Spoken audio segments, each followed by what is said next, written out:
Welcome to Restitch America, a podcast about restoring civility, strengthening patriotism, and rebuilding unity in America.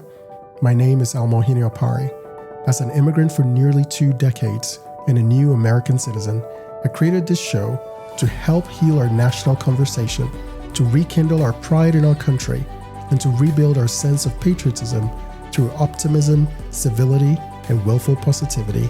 Now sit, relax, and let's restitch America. Hi everyone, thank you so much for joining me on episode number 6 of Restitch America. My name is Ohene-Opare, and I'm very excited to be here with you today. Our episode today is brought to you by Unstuck. Unstuck is a mobile app I built a couple of years ago to solve an issue that seems to plague people all around the world, which is picking a place to eat with your family and friends. I'm sure you've all experienced the frustration associated with the back and forth of trying to decide where to go for dinner. Unstuck solves this problem in minutes, so you can stop the argument and enjoy your time together. Unstuck can also help you make decisions about local attractions, hotels, date ideas, and what movies to see in theaters. Unstuck is available for both Android and iPhone. To support our show, please pause the podcast right now and head over to unstuck.com to download the app. If you like what you see, please don't hesitate to give us a 5-star review. Unstuck is spelled UNSTUQ. Unstuck is free to use, so after you download the app, please share it with your family and friends and start making decisions fun again. The very first thing I'm going to say today is Merry Christmas to you and to all your loved ones.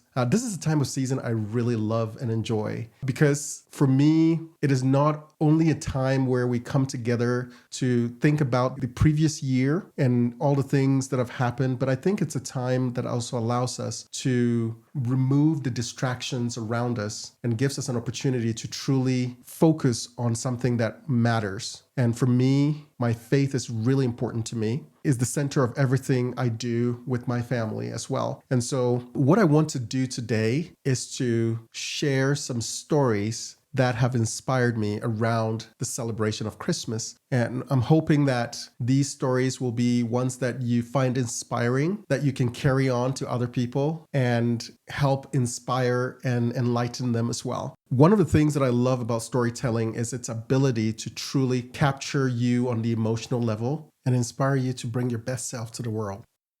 Before I get on with the story, I want to share a little bit about my experience with Christmas growing up in Ghana.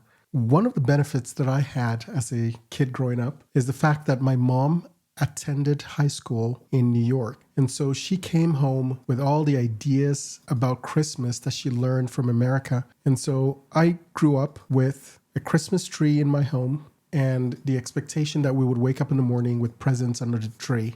Most people in Ghana did not have that experience. And so I was, fortunate in that sense to have the same experience with Christmas as I do today with my kids.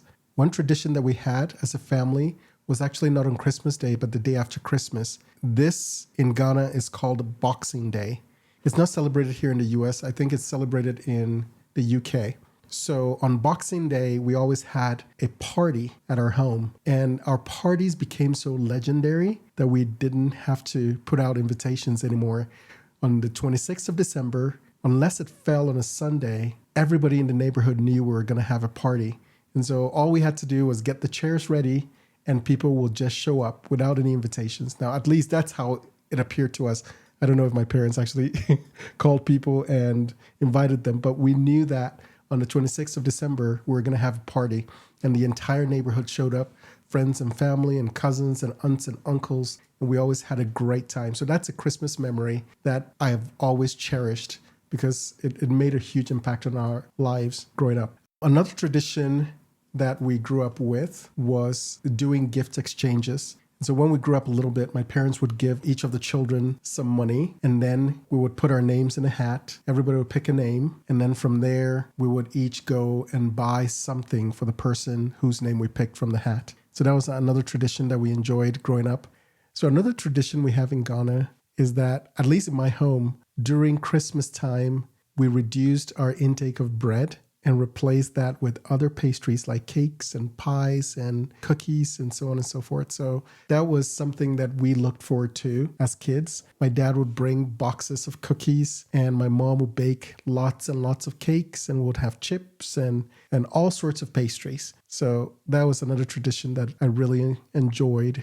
So all in all, I had a really great experience with Christmas growing up in Ghana. And that experience has continued here in America as well. What we're going to do today is just share these two stories. And hopefully, when you meet your family this week, you can relay these two stories to them. So that's what we're going to do today. It's going to be a relatively short episode. Just as a programming note, we'll be taking a break next week for Christmas. So there will be no episode from us. However, we'll resume a week after that and get back right on to helping us restitch America. Here is the first story. The title of this story is Don't Forget the Baby. Let me give you a little bit of a background of the story. This is a story that my dad would tell us around Christmas time. And as kids, we always thought that this story was a little morbid for Christmas, but it taught an important lesson that I think is good to share. So once I share that story, we'll discuss a little bit and see how we can apply it into our lives. This is how it goes. A husband and wife had a baby, a beautiful baby.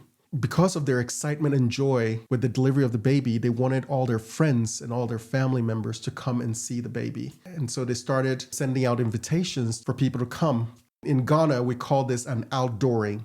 So when a baby is born, you invite family members to come and do this outdooring of the baby. We wake up early in the morning and then they bring the baby out to meet the sun and they celebrate. And it's kind of a very cool tradition. So for this family, they were very excited to have everybody over. And so finally, the day of the celebration came. As the family members and friends started coming to the house, they passed through the front door. And what the husband and wife had done was to put the baby in a bassinet right next to the front door so that the very first thing you saw when you opened the door was to see this beautiful baby with a cute smile on its face. So the very first few people came in and they saw the baby, they were excited. And while they were there, they decided to take off their coats.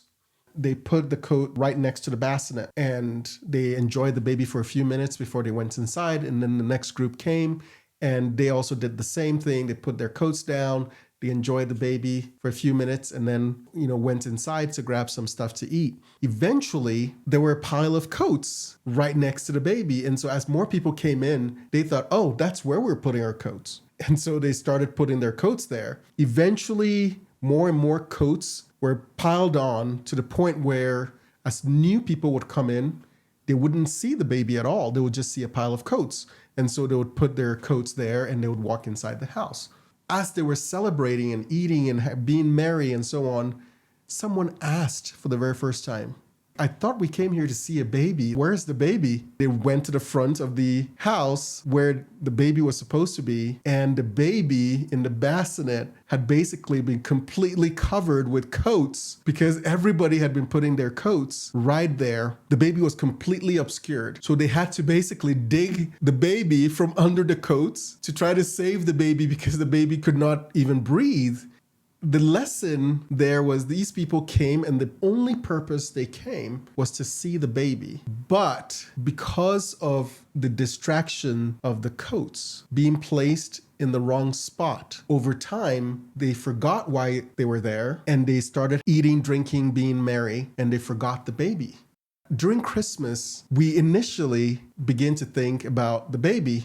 It's about Christ, it's about his birth and what he means to us. And then what happens? The coats start piling on. And so what are some examples of the coats that pile on? The sales, concerts, the movies that come out. They're not necessarily bad things, but they block us from the true meaning of why we're celebrating. The message of the story, as I said before, is don't forget the baby. That's the reason why we're celebrating. And the baby is Jesus Christ.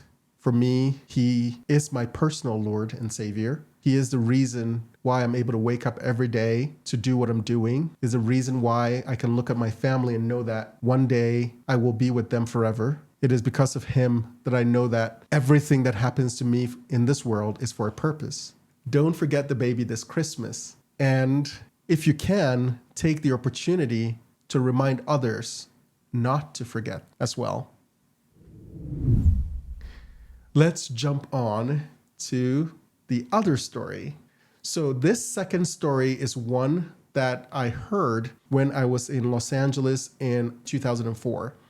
As I share it, you understand why this story is so special to me. This is a story of a single mom of a little boy. This little boy was part of a Christmas celebration in his school, and he was so excited to be part of it and so excited to have his mom come and see him perform. Unfortunately, because his mother was a single mom, she had to work to make ends meet. Unfortunately for them, the program was going to be held at a time when she was required to work and she couldn't get the time off. So she approached one of the teachers and said to her, "Is there any way that I could see this play and see my son and not disappoint him?" And the teacher said, "Well, there is actually a dress rehearsal for the show that is going to happen at a different time." And the mom checked her schedule and she found that she would be available during the dress rehearsal. And her son didn't know that. So he went to school kind of disappointed, knowing that his mom would not be able to come. The time of the dress rehearsal was very close to when she was finishing her first shift of the day. And so she had to leave her job and scramble to get to the school. And when she got there, the program had already started. The title of the program and the theme for that year was Christmas Love. The kids had the opportunity to sing and dance and do so many other things. But at the end of the entire program, they would all come up to the stage, and certain designated kids were asked to carry signs with letters on them, and those letters will spell Christmas love, and that's how they ended the entire show. Her boy was one of the kids holding up one of the letters, and his letter was an M. As they were doing the program, he looked around into the audience to see if peradventure his mom would be in the audience, and he looked around and looked and did not see his mom all through the program. Just when they were about to finish, he gets on stage and all the kids come in one by one. So the first one with the C and then the H and the R and so on and so forth. And then as they got to him and as he walks up on stage, he's looking into the audience. And by then his mom was standing right in the back of the auditorium. And so as he's walking in, he sees his mom and he's so excited. And so he walks up on the stage, but he was so excited he did not even realized the orientation of the card he was holding, and he had turned it upside down. So instead of an M, it was a W. And so as they put all the words together, it looked like he had made a mistake. And so everybody in the audience, some of the parents who were there, and then some of the teachers and so on saw that, and they all started to laugh. And it was kind of a funny, cute moment. But then suddenly a hush fell on the entire audience because they realized something. That the mistake that little boy did changed their words. Instead of Christmas love, it became Christ was love. Once that message resonated through the room, they all realized why they were doing what they were doing. I wish you and your family a Merry Christmas. And for those of you who don't celebrate Christmas, I wish you happy holidays. May God be with you till we meet again. If you enjoyed this episode of Restitch America, please consider subscribing and giving us a 5-star review. Also, please follow us on social media and share our content with your friends and family.